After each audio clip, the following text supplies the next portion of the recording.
Video শুরুতেই আমি তোমাদের কাছে এইটা জিজ্ঞাসা করতে চাই যে এই জিনিসটাকে তোমরা কে কি নামে চেনো। আমি কিন্তু মাশরুম আর ছাতুটাই অনেকের কাছে শুনেছি, আর অনেকে বলে কি ব্যাঙের ছাতা। হ্যাঁ, সত্যিই ব্যাঙের ছাতা বলো, পুরো ব্যাঙের ছাতার মতন দেখতে। এবার মাশরুমের কিন্তু অনেক রকমের ভাগ আছে। যেরকম এইটা এক ধরনের মাশরুম, এই মাশরুমটা কিন্তু আমি আজকে নিয়ে দুবার খেয়েছি, আর বেশিরভাগ আমি খেতাম সেটা হচ্ছে বোটম মাশরুম, যেটা ছোট ছোট একটু কালচে ভাব হয়, আর ওটা কিন্তু বেশিরভাগ টাইম বড় বড় গ্রসারির দোকানগুলোতে পাওয়া যায়। আর এই মাশরুমটা আমি কিন্তু বাজারে গিয়ে দেখেছিলাম, তো সেখান থেকেই আমি কালেক্ট করি, কেন কি এই মাশরুমটা কিন্তু প্রচণ্ড ফ্রেশ ছিল, আর আমার ছেলে কিন্তু মাশরুম খেতে ভীষণ ভালোবাসে, সেই জন্য কিন্তু আমি এইটা দেখেই সঙ্গে সঙ্গে কিনে নিয়েছি। আর দেখো এই মাশরুমটা পুরো ডান্ডিগুলো পুরো মূলোর মতো ছিল। তো মাশরুম কিন্তু প্রথমে এরকম ভালো করে হালকা ওপর থেকে আলতো ছালগুলো ছাড়িয়ে নিতে হবে, অনেকে ছাড়ায় না। আমি কিন্তু যতটা সেই ডাটা ছাড়ানোর মতন ছাড়ানো যায় ততটুকু ছাড়িয়ে নিই, আর ছাড়িয়ে কিন্তু তোমরা তোমাদের পছন্দের মতন ছোট ছোট করে সাইজ দিয়ে কেটে নিতে পারো। আর কেটে নেওয়ার পরে কিন্তু গরম জলে সেদ্ধ করতে হবে। তো সেই কথাটায় পরে আসি। দেখো এখানে কত বৃষ্টি, আর আমার বাড়ির চারিদিকে চারিদিক জলে ভরে গেছে, কি পরিস্থিতিতে আছি সেটা খালি আমরাই জানি। আর তো গরম জলে সেদ্ধ করার সময় কিন্তু জলটা খানিকক্ষণ গ্যাসে বসাতে হবে, তারপর একটু গরম হয়ে যাওয়ার পর নুন দিয়ে দিতে হবে, তারপর কিন্তু মাশরুমগুলো দিতে হবে ভালো করে সেদ্ধ হয়ে আসার পর।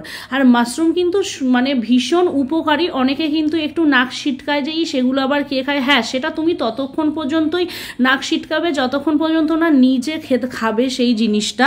আর এখানে দেখো আমি নিচে রান্না করছি, আর ওপরে দেখো আমার বর ছাতা নিয়ে ঘুরছে, আর সমস্ত মশলাপাতি রোদে দিয়েছিলাম সেগুলো বৃষ্টিতে পুরো ভিজে গেছে। তো মাশরুম কিন্তু এখানে আমার সেদ্ধ রেডি। এবার কিন্তু আমি ঝুড়িতে ঝাড়া দিয়ে দিয়েছি জল ঝরানোর জন্য। আর মাশরুম খাওয়ার উপকারিতা হচ্ছে লো কোলেস্ট্রল করার জন্য, প্লাস যাদের খুব ফুড নিউট্রিয়েন্টসটা কম আছে।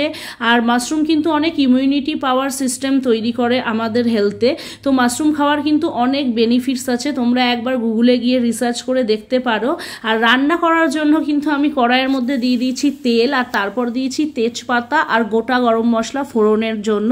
আর মাংসের যেরকম আলু কাটা হয় ঠিক ওই রকমই আলু কেটে, একটু বড় বড় সাইজের আলু কেটে কিন্তু আলুটাকে লাল করে আমি ভেজে নেব। আর মাশরুমগুলো কিন্তু ঝুড়িতে ঝাঁকা যাওয়ার পরেও কিন্তু একটু ঠান্ডা জল দিয়ে হাত দিয়ে ডলে ডলে কিন্তু ভালো করে ধুয়ে নেবে। যতক্ষণ না পর্যন্ত তুমি স্যাটিসফাই পাবে ততক্ষণ পর্যন্ত কিন্তু ধুয়ে নেবে।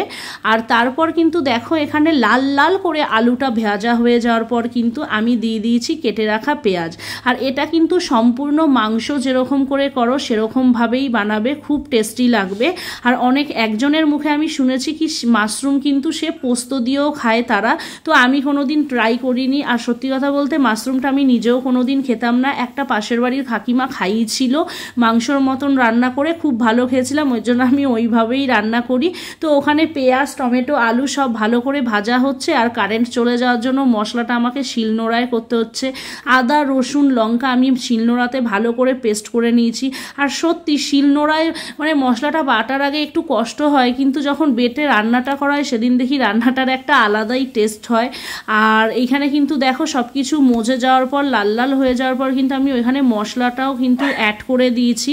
মশলা দেওয়ার পরে কিন্তু আমি আবার ভালো করে কষিয়ে নিচ্ছি। একটু তেলটা কম দিয়েছিলাম, তোমরা কিন্তু চাইলে তোমাদের মতন একটু তেল দিয়ে করলে ভালো লাগবে, একটু কষা কষা করে বেশ যারা খেতে চাও খেতে পারো। আমি এখানে তেলটা কম দিয়েছিলাম, তারপরে একটু জল দিয়ে দিয়ে কষিয়ে নিচ্ছিলাম। নুন হলুদ যেই সব গুঁড়ো মশলা আমরা অ্যাড করি সেই সমস্ত গুঁড়ো মশলাগুলো দিয়েও কিন্তু আমি আবার ভালো করে কষিয়ে নিয়েছিলাম গ্যাসের আঁচটা মিডিয়াম করে।